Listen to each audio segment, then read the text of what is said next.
Hey everyone, how you doing today? Your favorite guest of the week is with us. We moved from Wednesday to Friday. Let's thank Anna for giving us some time because she is so busy. How you doing, Anna?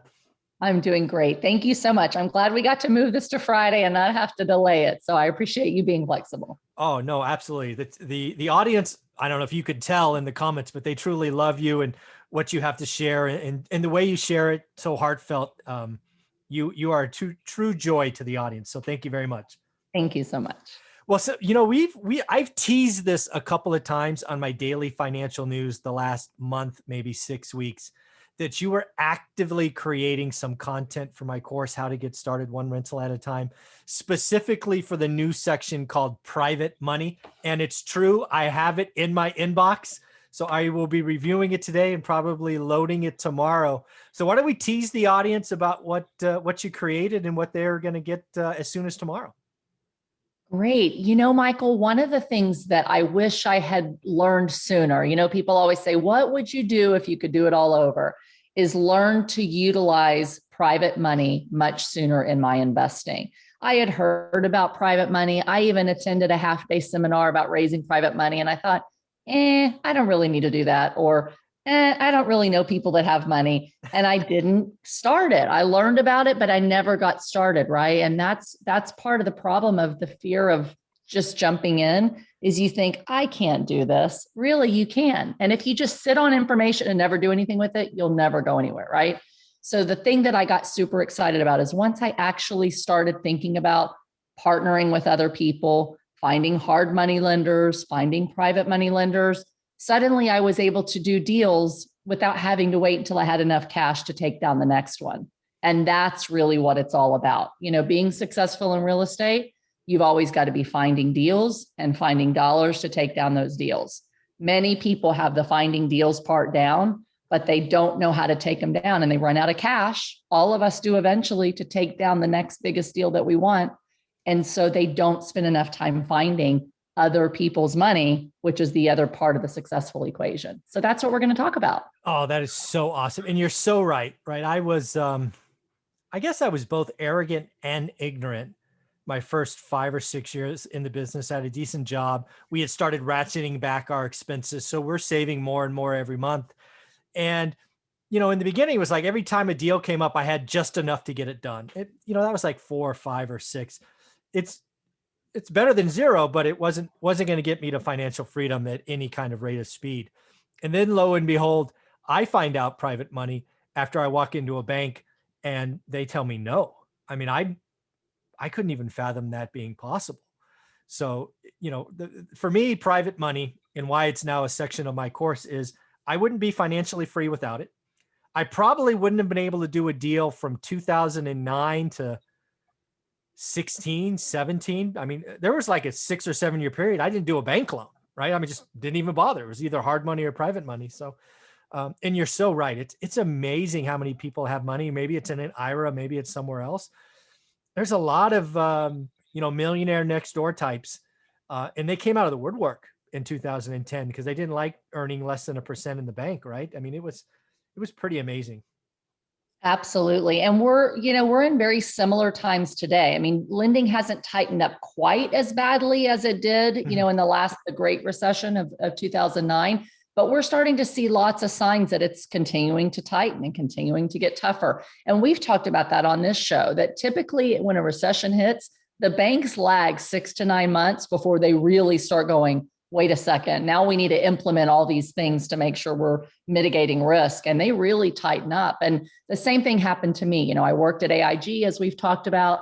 AIG was in the news every day that they were going under. And I asked the banks, can I borrow money for the next property? And they're like, real estate's going down. Your company's going down. You're probably going to lose your job. And now you want us to give you money to buy real estate when renters might not be able to pay you? No, thanks. No, thanks. And I'm like, why not? I'm financially savvy. I've been in private banking. I work for AIG. I know what I'm doing. Can't you trust me? I've got great credit. I just don't have money, right? And they're saying, no, we don't. And so I, in the beginning, Michael, didn't have the resilience and to know that I could still find somebody to lend me money. I came from the banking world. I knew that when rules got implemented, they weren't going to be broken. And so I thought, well, if the banks won't lend me money, we're just going to focus on fixing the units that we have until they finally say yes. Mhm. I didn't start exploring who else can give me money. I didn't know about hard money lending. Hard money lending is expensive. But the other thing is, once I did hear about hard money lending a few months after the banks started telling me no, is they were all going out of business, right? Yeah. They were going out of business because they lent to so many flippers who ended up, they had to foreclose on, and real estate, the sky was falling. Mhm. So the only option when there's no bank lenders and no hard money, professional private lenders, is to find other private money. And there are a lot of people that are in that same situation today, so it's private money is important all the time, but it's not till you run out of money that you realize how important it is. And it's better to learn before that happens to you than when you need it. Yeah, I think that in your intro, you nailed it. One of the things I should have been doing is I got really good at finding deals, or finding deals is always hard. I don't want to, it's hard today. It was hard 20 years ago. It probably is a little harder today, but still it's always hard. But you need to also be finding capital, right? Securing capital. Yes, if you happen to be a tech worker or in private banking, you're on these, commission plans or stock plans where you get chunks of money every 90 days. I get it. But never forget, you can always find more, right? Just having the option of private money could really make the difference when the market turns and opportunities present themselves. Because what I've learned with real estate is the tide goes in and the tide goes out. And when the tide goes out, lots of people get nervous, but the deals are there. So Yes. yeah, you've got to grow your network. You got to put in the work now, because if you try to do it later, in the future, it'll be harder because everybody will be nervous. Right. And when deals are hard to find, and they are right now, this is clearly a seller's market, and people are being outbid by 20 to 30 other people on a single house or small apartment building, even huge apartment buildings. There's 20, 30 offers in and 10 people in highest and best, right? Yeah. So when you do actually get a deal under contract that you win, you better be able to have the money to take it down really quickly. Because in this environment, a lot of contingencies don't fly. Even if you had a bank in your back pocket that will close for you, they're going to want 60 days. Well, if someone else comes with cash, do you think all these investors are really paying their own cash? No, they've got private money, other people's money that's cash, that allows them to make cash offers and then go find a lender to do it before they have to settle, right? Because a cash offer doesn't mean that I am going to pay my own cash. It just means it's not contingent on a loan, right? So there's many other ways that you can get that cash without going through a bank. But if you want to find deals, when the deals are tough to find, you have to have the money ready to go. It's too late when you find the perfect opportunity, and then you got to go scramble and find the money, because you're not going to get the deal since you don't have the money already waiting. Yeah, absolutely. The other thing I just want to second is lending can change all the time. And I don't know I don't know the next thing I'm going to say for certain, but it certainly feels this way.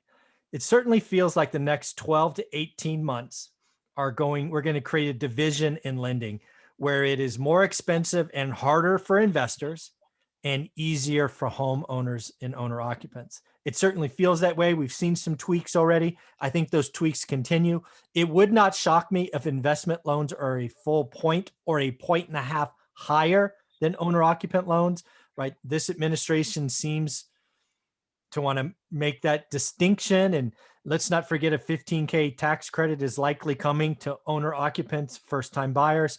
So I think we're going to see a division between owner occupant purchase and investor decisions. And maybe, if the spread gets big enough, private money sometimes might be cheaper in the right circumstances.